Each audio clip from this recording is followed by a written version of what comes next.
ছাত্ৰী।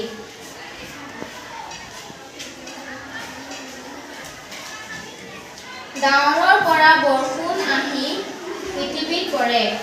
গছৰ কিছু অংশ গছৰ শিপাত টানে আৰু কিছু অংশ নদ-নদীত আহি পৰে। সূৰ্যৰ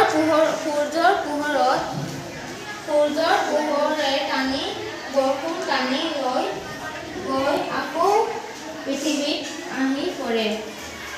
জলীয় বাষ্পৰ পৰিমাণ বৃদ্ধি কৰিবলৈ আমি অধিক গছ-গছনি ৰুব লাগে।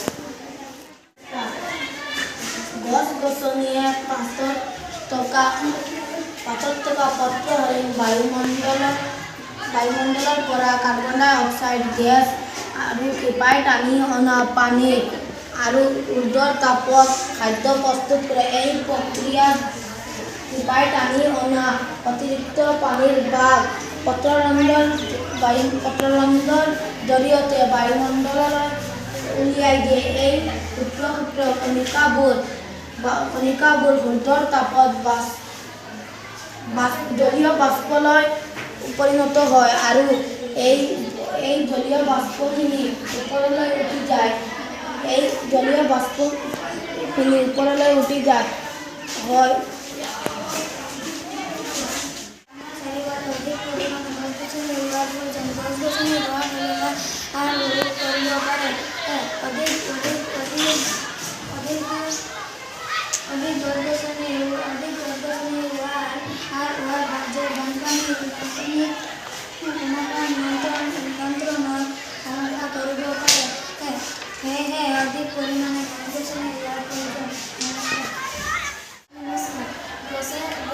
গছ-গছনি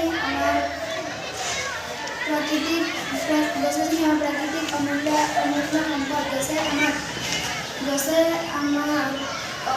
গছে আমাক বহু উপকাৰ কৰে।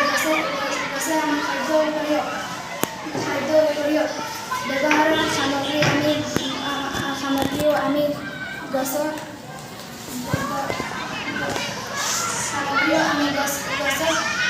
পাওঁ। সেইকাৰণে আমি অধিক গছ ৰুব লাগে। নমস্কাৰ।